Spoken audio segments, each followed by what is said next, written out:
फॅन्ड्री चित्रपटाची कथा.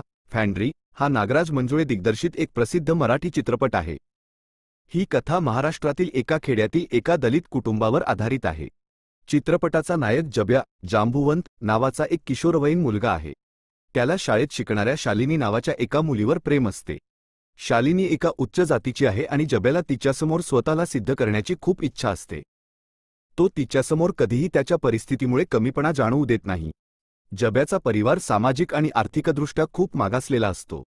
गावातील लोक त्यांच्या कुटुंबाला डुक्कर रानडुक्कर पकडण्याचे काम देतात, कारण हे काम त्यांच्यासाठी तुच्छ मानले जाते.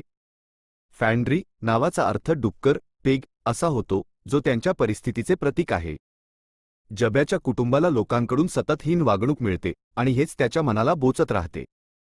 संपूर्ण चित्रपटात जब्या त्याच्या कुटुंबाला डुक्कर पकडण्याच्या कामातून बाहेर काढण्याचा प्रयत्न करतो, कारण यामुळे त्याला शाळेत आणि समाजात अपमानास्पद वागणूक मिळते. तो त्याच्या प्रेमासाठी, शालिनीसमोर चांगला दिसण्यासाठी आणि समाजात सन्मान मिळवण्यासाठी खूप धडपडतो. शेवटी चित्रपटाच्या क्लायमॅक्समध्ये जेव्हा जब्या आणि त्याचे वडील डुक्कर पकडतात, तेव्हा गावातील लोक त्यांच्यावर दगडफेक करतात. याच वेळी जेव्हा जब्या रागाने एक दगड उचलून एका अज्ञात दिशेने फेकतो, तेव्हा हे दृश्य त्याच्या मनातील राग आणि असहायता दर्शवते.